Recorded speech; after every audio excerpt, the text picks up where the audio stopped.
dia 31 de outubro é associado ao Dia das Bruxas, mas em 1517 um fato mais marcante estremeceu as estruturas de poder em todo o mundo. Nesta data, as batidas na porta da igreja de Wittenberg na Alemanha não pediam doces ou travessuras, mas Martinho Lutero assombrou a igreja mais do que qualquer criança fantasiada de bruxa. As batidas pediam que as portas da igreja fossem abertas para o povo e, metaforicamente, abriram também as portas do céu para aqueles que criam que o justo vive pela fé. Naquele dia, a igreja deixava de ser onde e passava a ser quem, deixava a ser de quem e passava a ser dele, deixava para trás os tesouros de ouro e entenderia que, como o próprio Lutero disse mais tarde, o verdadeiro tesouro da igreja é o Santíssimo Evangelho da glória e da graça de Deus.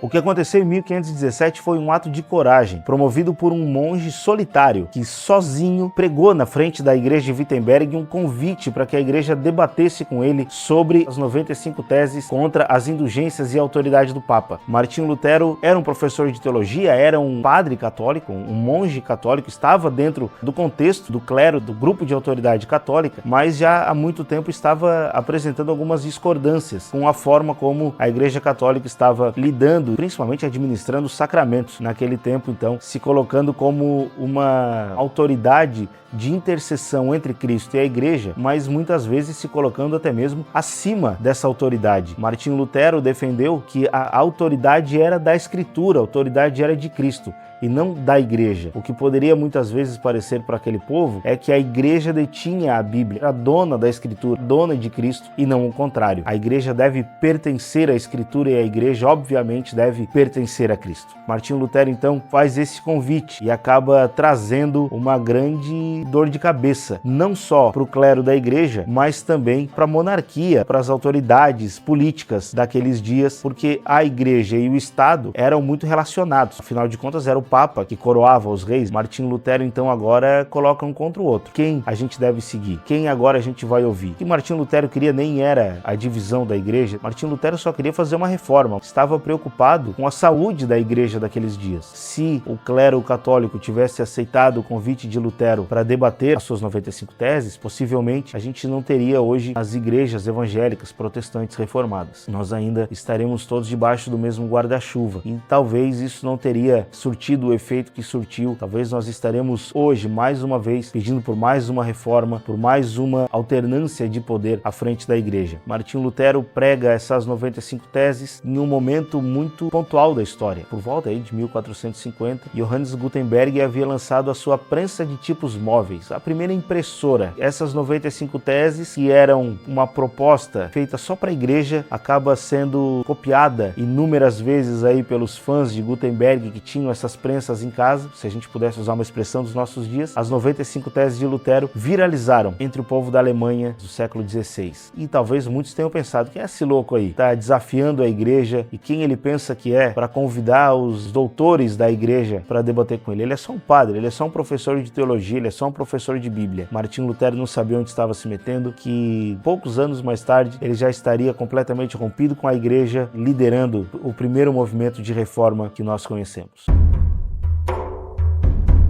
Pergunta que não quer calar é: quem é Martinho Lutero? Quem é esse homem com relevância, esse homem que estava no lugar certo e na hora certa, com essa oportunidade de dar um susto tão grande na igreja do século XVI? Martinho Lutero era filho de um mineiro de cobre, que tentava da melhor forma possível dar uma vida boa para os seus filhos. Lutero foi escolhido pelo seu pai para estudar direito. Em uma data específica, ele foi visitar os seus pais, que moravam em Eisleben, na Alemanha, e no meio do caminho ele passa por uma tempestade. E nessa tempestade ele faz uma oração para Santa Ana e ele diz que se ele sobrevivesse, devotaria sua vida ao ministério. Ele diz: salva-me e serei monge. O fato é que Lutero não morreu naquela tempestade, chega na sua casa e dá a notícia para o seu pai. E ele diz: pai, vou estudar teologia, vou virar um monge, vou abandonar o estudo de direito. O pai dele inicialmente fica muito revoltado, afinal de contas ele estava abrindo mão de uma oportunidade que poucos jovens tinham naquela época. Lutero vende os seus bens para custear parte da sua sua faculdade de teologia e volta então para a academia, volta para a faculdade, mas agora como um estudante de teologia. Ainda muito jovem, Lutero conquista o título de doutor em teologia e vai dar aula na escola de Wittenberg. É lá na escola de Wittenberg onde ele tem as suas crises de fé. E tem uma história importante também, é que Lutero recebeu de presente uma Bíblia quando foi para a faculdade. E essa Bíblia foi tomada dele quando ele começou na faculdade de teologia a estudar física. Parece um contrassenso, né? Mas as faculdades, elas tinham áreas de saber mais completos naquela época, né? No século XVI. Então Lutero, estudando teologia, precisa cursar disciplinas de física e aí a Bíblia é tirada dele. Lutero mais tarde diz que se ele tivesse oportunidade de continuar estudando a Bíblia, ou se ele tivesse dedicado ao estudo da Bíblia naqueles dias, ele teria mais habilidade no manuseio da Sagrada Escritura. E ele mesmo reconhecia que não tinha tanta habilidade assim a encontrar as coisas na Bíblia. Lutero tinha um braço direito chamado Philip Melanchthon e ele sim era um entusiasta, estudava mais o texto bíblico.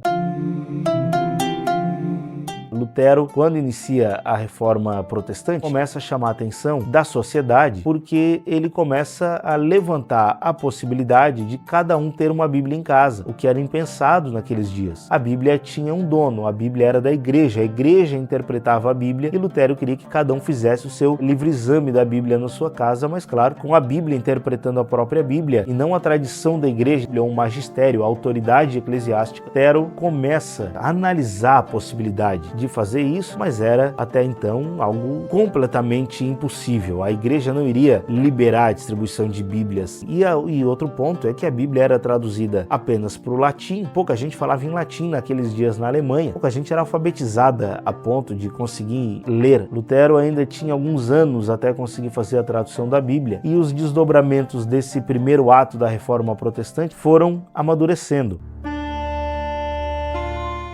Lutero começa a ser levantado como esse inimigo da igreja, ainda que continuasse sendo um monge, mas Lutero é chamado em 1521 para um grande julgamento, que é chamado de Dieta de Worms. É nesse julgamento em que Lutero é convidado a se retratar de todas as suas falas. E Lutero faz uma pergunta. Lutero diz, sabe, qual verdade aí, qual texto meu vocês têm algum problema? E a autoridade enviada pelo Papa Leão X disse que Lutero deveria abrir mão de todo o seu escrito. E Lutero diz, eu não posso abrir mão de todo o meu escrito, porque eu falei que Cristo é Filho de Deus. Se eu abrir mão de todo o meu escrito, eu estou dizendo que eu não acredito que Jesus é Filho de Deus. Chega um momento que Lutero lança uma célebre frase. Ele diz que a menos que ele seja convencido pela sua consciência e pela escritura de que alguma coisa que ele tenha dito está errado, ele continuaria reafirmando aí tudo que disse, continuaria defendendo todos os seus escritos, que a este momento já não era só as 95 teses. Lutero já tinha aí uma produção literária mais intensa. Como a igreja colocou Lutero à margem de seu grupo, né, afastou Lutero do seu grupo de decisões, Lutero agora se sente à vontade para continuar levantando pontos contra o catolicismo da Idade Média. Lutero sai então da Dieta de Worms, é lançado o relatório desse julgamento, que é o Edito de Worms, que coloca os livros de Lutero numa lista proibida, no Index Prohibitorium. A leitura desses livros eram proibidas para qualquer cristão. O católico era o único grupo religioso cristão que era conhecido naquela região, naquela época. A gente tinha grupos cristãos como a Igreja Ortodoxa, em outro continente, em outras nações, mas na Alemanha o catolicismo era o único grupo cristão. Inclusive, é importante também, você deve conhecer a canção Castelo Forte, que foi escrita por Lutero. Existe uma lenda que diz que Lutero escreveu Castelo Forte quando estava indo para a Dieta de Worms. E ele estava vendo os castelos e ele dizia, Castelo Forte é o nosso Deus, não esse castelo aqui. Não é o castelo do imperador, não é o castelo do rei, não é o castelo do príncipe, não é o castelo do papa. Nosso Deus é um castelo realmente forte, inabalável. O que acontece na volta da Dieta de Worms é que Lutero passa por um sequestro. É isso mesmo. Lutero é sequestrado pelo príncipe eleitor da Saxônia e leva Lutero para uma cidade chamada Wartburgo. Nessa cidade de Wartburgo, Lutero inicia a tradução da Bíblia para o alemão.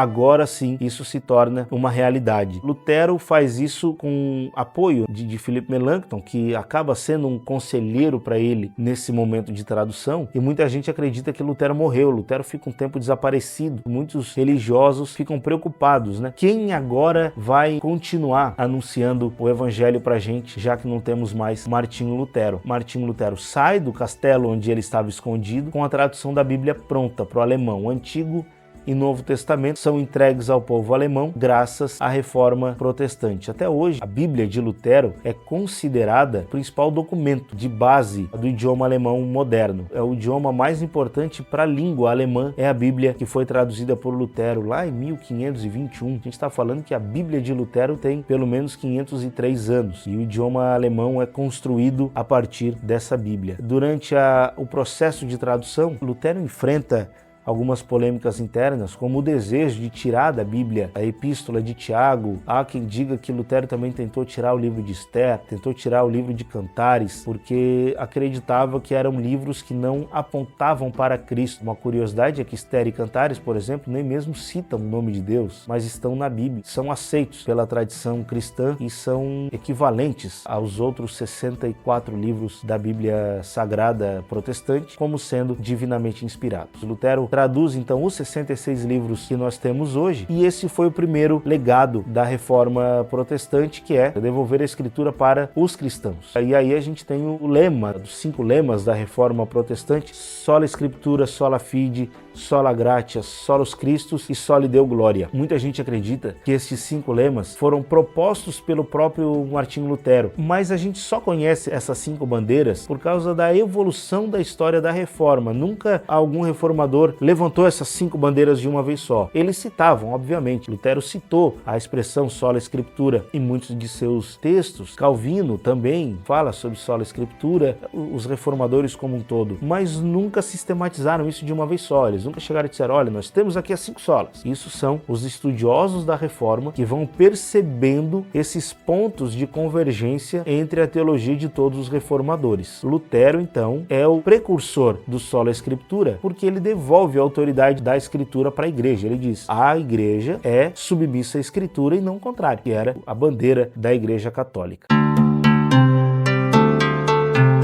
Vocês lembram que eu falei sobre os continuadores, né, da ciência de Gutenberg? Foram eles também que imprimiram a Bíblia alemã e distribuíram ela nos lares, nas igrejas, nas comunidades da Alemanha do século XVI. E aí a gente tem então o crescimento do sola Scriptura no lar de cada cristão da Idade Média. É importante também a gente ressaltar que começou a nascer uma preocupação no berço dos reformadores para que alfabetizassem as pessoas, para que elas tivessem acesso à Bíblia. Então o modelo de alfabetização que nós temos hoje, o modelo de escola que nós temos hoje, deve muito à contribuição de reformadores, principalmente como João Calvino, que nasceu aí alguns anos depois de Lutero, e é ele então o principal sistematizador da teologia reformada, da teologia protestante. Esse é o principal lema, esse é o principal legado que a Reforma entrega para cada um de nós, é a liberdade. Nós temos hoje a autoridade da nossa fé na Bíblia e não naquilo que um ou outro pode falar. Muitos líderes têm se levantado nos nossos dias e falam coisas que não estão na Bíblia, e por graça de Deus nós temos a oportunidade de confrontar o falso ensino, de conhecer o verdadeiro ensino. Tudo isso por causa